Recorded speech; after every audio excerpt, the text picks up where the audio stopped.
Mbak Land Story itu? Gitu. Oke.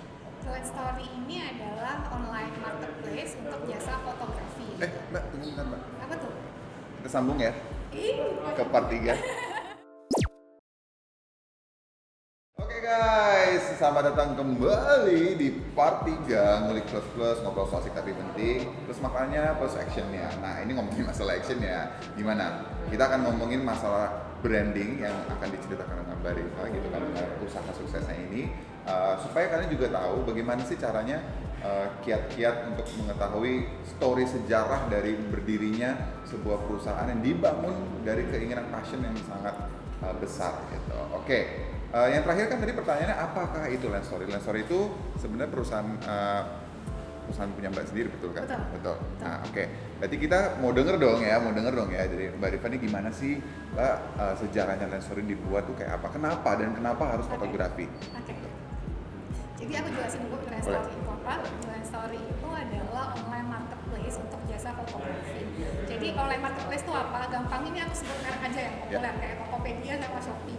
Ya, cuman bedanya Tokopedia dan Shopee itu kan jualan barang, ya kan, jual alat elektronik, fashion atau apapun itu. Nah bedanya kalau aku jualannya jasa fotografi.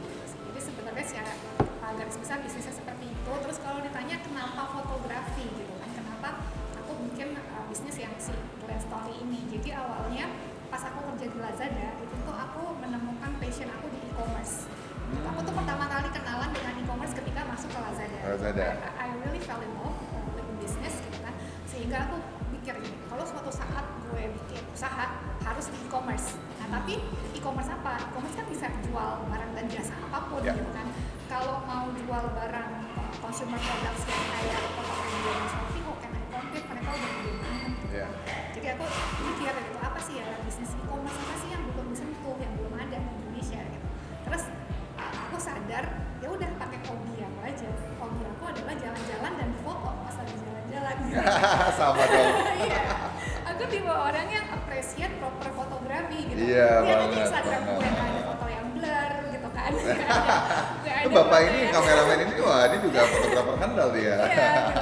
Jadi dari zaman belum ada Grand Story pun, aku tuh sangat appreciate proper fotografi gitu. Ya kalau kalian nggak suka fotografi yang proper juga nggak apa-apa, masing-masing gitu. Tapi kalau aku pribadi, aku suka foto tuh proper gitu. Aku kalau mau difoto, kalau mau travel mikir, oh liburannya kemana? Di sana bangunannya warna apa? Gue pakai baju apa? Oh my god. Segitunya.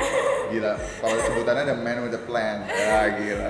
Pantesan sukses ya Mbak. Kalau buat sebagai pengusaha belum lah. Ya, well, We're sukses still itu kan starting. definisinya masing-masing kan. Menurutku Mbak sudah sukses. Oh wow, thank you. Gimana? Ya, jadi kalau Grand Story itu kenapa fotografi itu. Pertama karena aku suka e-commerce dan aku melihat e-commerce untuk fotografi itu bukannya belum ada, udah ada. Tapi yang konsepnya pure online marketplace itu yang belum ada. Itu makanya aku milih Grand Story. Dan Grand Story ini nanti sebenarnya mau di-expand ke travel juga. Aku pengen bikin open trip, tapi yang terorganisir gitu. Kan banyak tuh ya kasus-kasus open trip penyelenggaranya kabur. Pas pesertanya udah bayar uang gitu, pas di bandara nggak ada yang jemput, itu kan udah cukup sering kejadian gitu. Sering banget kan gitu. Nah, jadi ini aku adalah perantara antara customers dengan penyelenggara travelnya ya, sehingga penyelenggara travelnya nggak akan dapetin uangnya sampai customersnya dibawa pulang lagi ke sini. Oh, that's Itu nanti nice. itu sebenarnya future plan-nya gitu, tapi gue kalah cepat sama si COVID-19 gitu kan yang tadi gue bilang kenapa nggak penyebarannya lebih cepat juga lagi. Iya, travel tuh termasuk industri yang babak belur, betul. Jadi ya lumayan gue mulai di sekarang gitu kan. Itu sih, jadi sebenarnya idenya itu, so travel and photography itu passion aku banget. Itu sesuatu yang aku suka, sesuatu yang I care about gitu kan. Itu sesuatu yang buat aku harus all out gitu. Jadi benar-benar walaupun cuma jalan-jalan, walaupun cuma travel, buat di foto, aku tuh memang appreciate itu. Aku pengen all out di situ. Itu aja lah biasa. Oke. Nice ya.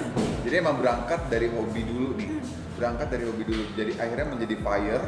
Akhirnya menjadi oke, gua akan jadikan ini sebuah bisnis. Nah, coba kalau dari kalian mungkin ada yang kayak gitu nggak? Karena sama Mbak, aku juga bikin PH tuh karena memang suka dekat dengan film-film gitu kan. Jadinya buat dari situ.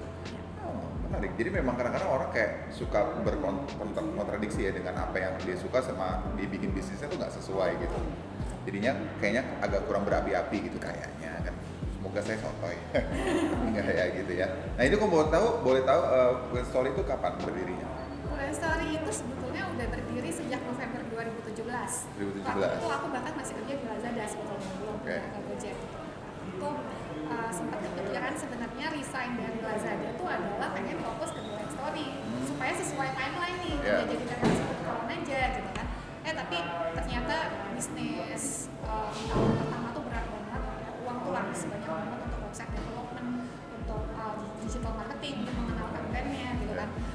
Terus Memperkenalkan brand itu udah paling mahal. Wah, mahal banget itu, iya. Dan itu aku belum kenal konsep personal branding at that time. oh iya. Habis banyak di situ. Waktu itu untuk Instagram Ads ya, habis banyak banget di situ. Terus tiba-tiba datang orang kerja dari Gojek gitu kan, ini offeringnya gitu kan, bisa ngumpulin modal dari sini. Ini jujur banget ya gue. Nggak apa-apa, pintar kamu ya, pintar. Saya suka itu. Iya, ayo udah lah, Bulan Story-nya juga masih kecil, customer-nya belum banyak Iya. gitu kan. Masih bisa gitu kan, ini jadi kerja sampingan aja. Ya nggak apa-apa dong, bener kan? Emang mau modal dulu. Nah, itu makanya tadi aku bilang sebenarnya kalau aku siap lebih awal, aku mau fokus ke Bulan Story lebih awal. Masalahnya enggak gitu, kenyataannya enggak kayak gitu. Kenyataannya waktu itu aku belum siap. Ya udah, jadi kayak I took the over from Gojek. Waktu itu nggak langsung di GoPay, di anak perusahaan mereka yang lain. Mulai dari situ kerja lagi dulu, terus tapi baru benar-benar fokusnya di tahun 2020. Oh, pas banget yang tadi dibilang ya. Gitu. Tiba-tiba pas banget sama si Miss Rona itu. Jadi kayak, wah, tantangannya lebih berat gitu kan. Betul. Nah itu kayak, ada nggak sih Mbak syarat-syarat gimana caranya gabung jadi member Bulan Story sebagai fotografer Ya. gitu? Ada apa aja persyaratannya gitu? Persyaratannya itu yang penting adalah udah punya portofolio itu. Jadi karena kan gini, kalau kamu buka Tokopedia mau beli handphone, kamu mau lihat foto handphonenya dong, ya kan? Kamu nggak mau kayak cuma melihat gambar animasi yang ilustrasi doang gitu, pasti pengen lihat real picture-nya gitu kan. Nah ya sama, kalau orang pengen beli jasa fotografi buat wedding misalnya, dia akan mau lihat dulu dong, ini fotografer portofolionya mana, Oke. ya kan? Karyanya seperti apa. Beda jelas sama fotografer aku, kalau kalian mau daftar itu wajib punya portofolio dulu. Oke. Nanti terus harus wajib punya proper kamera dulu, jadi nggak bisa pakai kamera HP lah. Oh iyalah, iya. Soalnya mungkin iPhone 12 kali ya. Beda lah. Tetap beda ya, betul. Beda.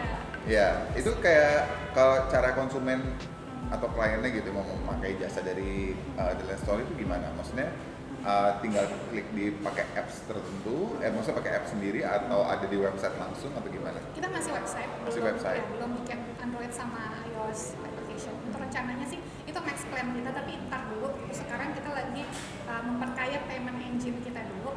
Jadi sekarang udah bisa terima kredit card, habis kredit card bisa terima cicilan kredit card gitu. Oh. Habis itu bisa juga terima cicilan tanpa kredit card gitu. Bahaya nih, Bahaya. bahaya Tapi nih. ini kan help you, jadi bisa Iya, kan benar. imagine kamu mau merit gitu kan, terus pengeluaran kan banyak, Iya. meringankan banget kan kalau Iya. biaya fotografinya bisa dicicil. Cicilan tanpa kartu kredit udah ada belum, Mbak? Sedang proses. Ya, kita tunggu aja lah ya. Iya, sedang dalam proses. Soalnya kadang-kadang aku kalau pakai kartu kredit itu suka serem gitu. Tapi Oh, ya, gitu. that's my personal Iya, opinion. iya. Gitu. Terus ini juga pengen tahu, aku punya PH itu ngasih nama karena ada namaku di situ kan. Nah Oh, ini iya. kenapa ngasih nama produknya itu The Lens Story? Oke. So aku penulis, ya. But I'm very bad at giving names. Aku jelek banget dalam hal ngasih nama. Bahkan ketika aku mau bikin novel aja, aku tuh judul bisa nanya-nanya sama orang gitu kan. Mau bikin nama tokoh gue siapa ya gitu yang bagus ya, gitu itu gue nanya sama orang. I feel you. Itu susahnya itu. Nah, nama The Lens Story itu sebenarnya nama yang diusulin sama adik aku sih. Dia ngusulin untuk The Lens Story aja, oh iya bagus udah ambil gitu doang sih. Jadi gak ada yang kayak filosofi gimana gitu. Terus setelah namanya jadi kita bikin filosofinya gitu. Iya betul.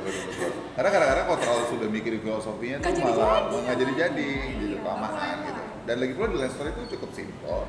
Jadi kayak belum udah tahu, oh ini masalah Fotografi. fotografi, udah langsung gitu, bener bagus. Nah terus kalau boleh tahu apa unique sellingnya nih Mbak dari Lens Story, apa yang membedakan dia dari kompetitornya Mbak? Oke. Yang ngebedain adalah sebenarnya konsep bisnisnya. Ya, konsep bisnisnya yang pertama kan kompetitor aku ini banyak ya. Bahkan fotografer yang seharusnya bisa jadi seller di aku masih jadi kompetitor aku selama mereka belum bergabung dengan platform aku gitu kan. Nah, itu sih. Jadi kalau yang ngebedain aku dengan konvensional fotografer adalah ya kalau di aku kamu nggak cuman satu fotografer doang, aku punya lebih dari 200, mungkin sekarang kalau aku kembali udah 300 kali. Oh iya? Iya, fotografernya tuh banyak, jadi kamu bisa pilih fotografer yang sesuai selera kamu, sesuai budget kamu, dan sesuai dengan kota tempat kamu mau melakukan pemotretan. Kalau dulu kamu pengen pre-wedding di Bali, fotografernya kamu bawa dari Jakarta, bayarin tiket pesawat, bayarin hotel gitu kan. Kalau sekarang enggak, mau photoshoot di Bali ya cari aja fotografer yang emang tinggal di Bali gitu. Oh, jadi nggak perlu keluar duit banyak gitu Betul, ya. jadi benar-benar itu ada di tangan customers untuk pilih fotografer yang sesuai dengan kemauan mereka. Oh, Itu yang yang sesuai tidak- dengan selera fotonya gitu-gitu, terus budgetnya. lokasinya gitu. Betul, Itu betul. tidak bisa kita lakukan kalau masih beli ke fotografer yang perorangan kan, karena ya udah dia memang base di Jakarta ya Jakarta. Kalau Oke. mau dibawa ke Bali ya bayarin pesawatnya. Ya, lu bayarin aja tuh. Ya tapi maksudnya kenapa? Konsepnya sih gitu. Ya, tapi kenapa maksudnya kayak fotografernya apakah terikat atau dia freelance gitu? Benar-benar sama, bukan freelance, bukan terikat, benar-benar kayak pedagang Tokopedia aja, sifatnya kemitraan. Oh, oke. Makanya tadi aku nyebut mereka seller. Oh iya betul. Karena untuk online marketplace itu ada platformnya, which is One Story, terus ada customer-nya dan ada sellernya. Oke, Mbak bentar ada kebakaran ya Mbak? Kebakaran. Oh udah selesai. Udah padam apinya. Ada Oke. kebakaran kita ketawa-tawa. Nggak apa-apa, Mbak udah hilang juga. Udah, terus. Oke, kita kan tadi bahas sempat di part 2 yang mungkin kalian belum nonton dulu ya. Ya Mbak Rifa bilang sempat ngomongin masalah problemnya di Lens Story apa, tapi aku pengen lebih detail lagi. Ketika dihadapi membuat bisnis ini gitu, permasalahan apa sih Mbak yang kira-kira paling sering banget dihadapi Mbak, kecuali ordernya lagi nggak ada misalnya gitu. Oke. Aku pengen tahu yang lain. Oke. Ini adalah meyakinkan customers untuk mulai shifting ke online marketplace. Karena mereka selalu mikirnya yang namanya jasa fotografi harus ketemu dulu sama fotografernya.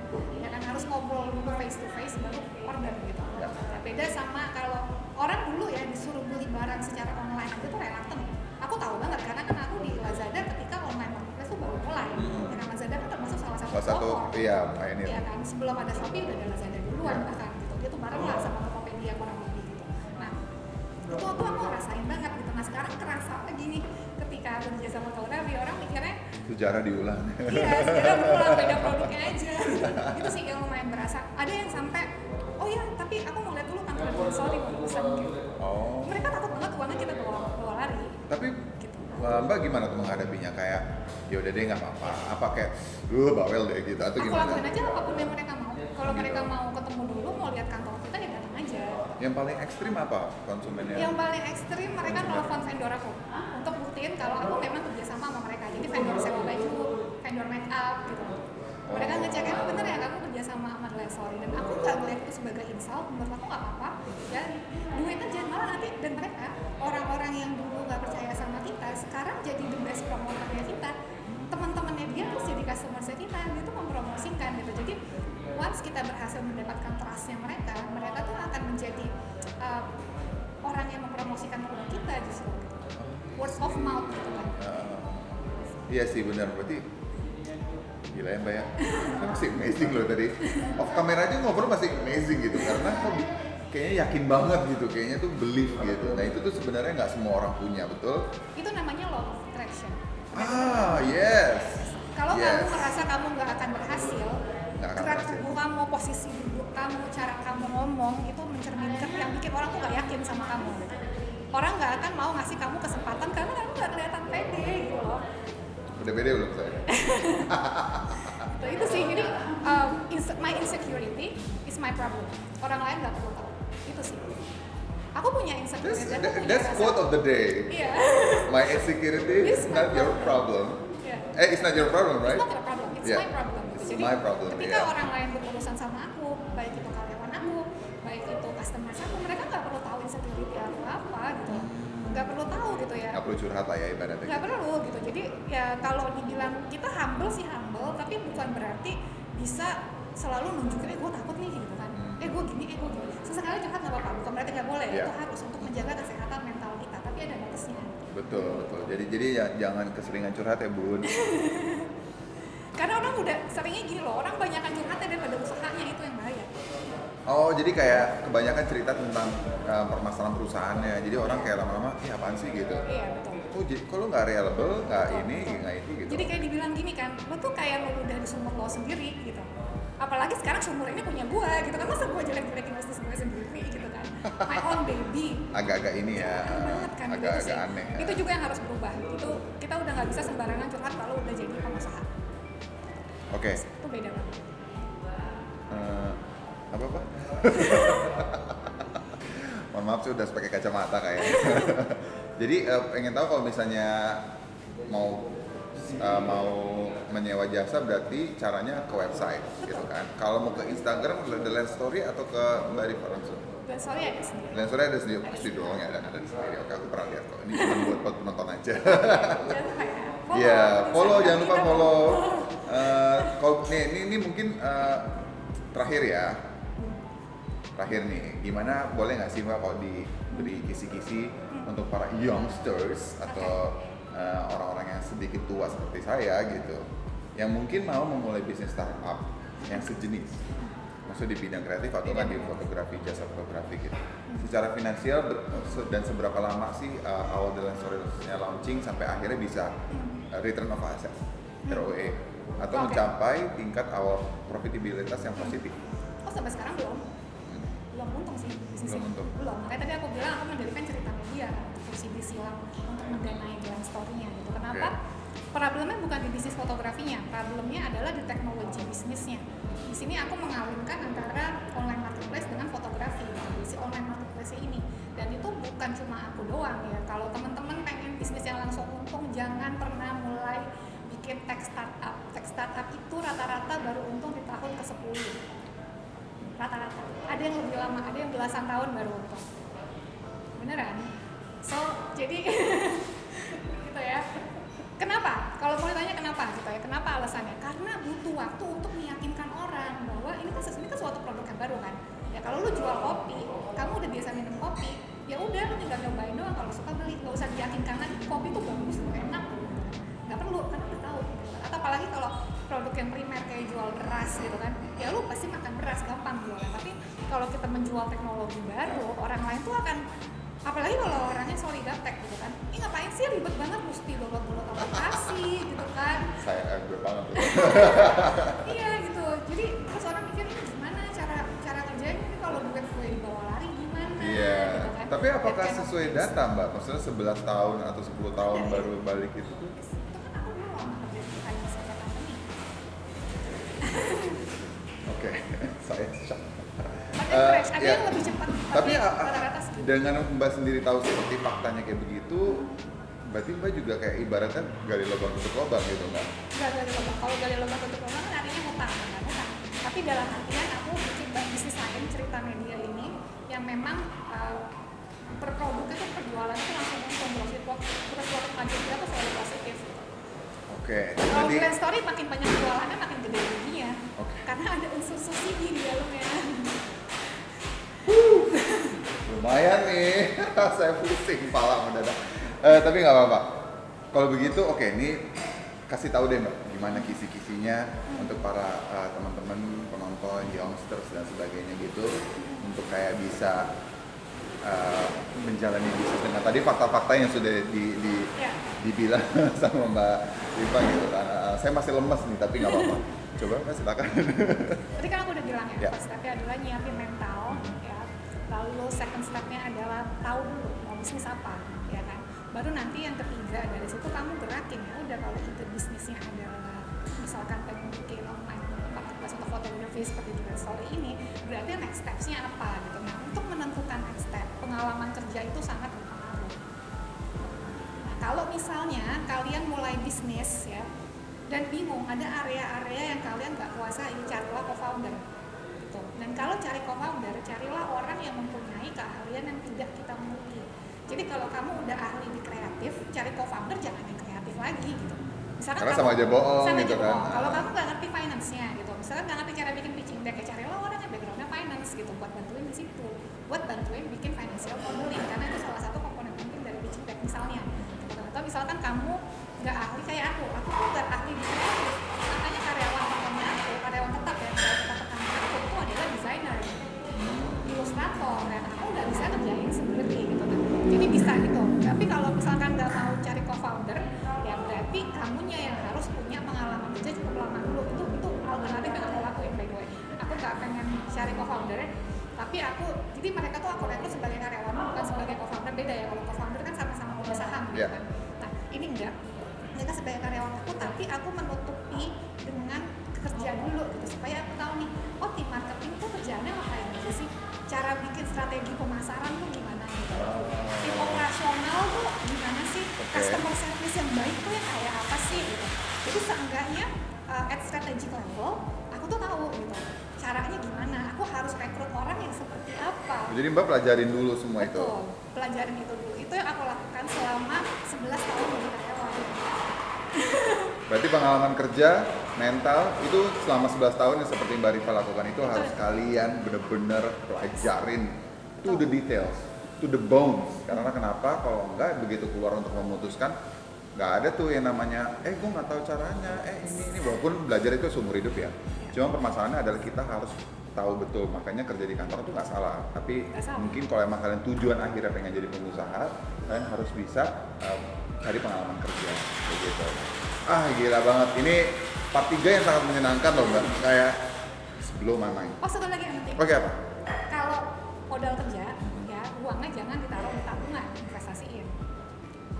Jangan beli kopi, Bun. Oh iya, itu juga penting. Jangan dikit-dikit sehari kopinya kopi. Padahal di tempat kopi. Gitu, iya.